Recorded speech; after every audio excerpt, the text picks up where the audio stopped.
भारतीय सेना के पूर्व प्रमुख जनरल मनोज मुकुंद नरवणे ने अग्निपथ योजना के बारे में कई बातों का जिक्र किया है। उन्होंने अपने ऑटोबायोग्राफी 4 स्टार्स ऑफ डेस्टिनी में इस योजना के शुरू होने की कहानी बताई है।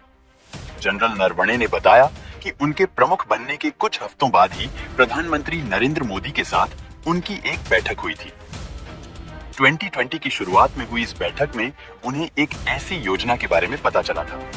इसमें कम समय के कार्यकाल के लिए सैनिकों को सेना में भर्ती करने की बात कही गई थी। तब इस योजना को टूर ऑन ड्यूटी कहा गया, लेकिन कुछ महीने बाद ही पीएमओ ने भारत की तीनों सेनाओं में ऐसी भर्ती के लिए एक योजना की घोषणा की, जिसे अग्निपथ योजना का नाम दिया गया और इसके तहत नियुक्त होने वाले जवानों को अग्निवीर कहा गया।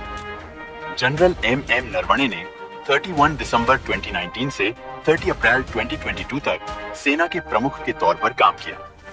उन्होंने अपने ऑटोबायोग्राफी में बताया कि अग्निपथ योजना के लिए कई मॉडलों पर विचार किया गया था। सेना का शुरुआती विचार ये था कि इस योजना के तहत भर्ती किए जाने वाले 75% जवानों को सेना में ही रखा जाना चाहिए।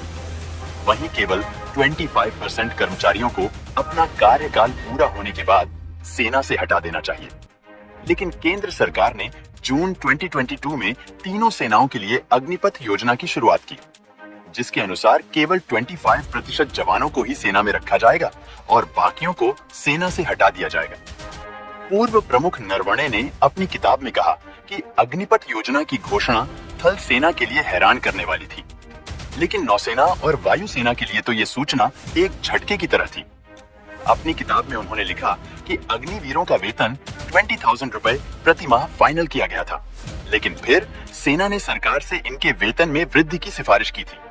सेना का मानना था कि अग्निवीर देश के लिए अपनी जान भी देने को तैयार है।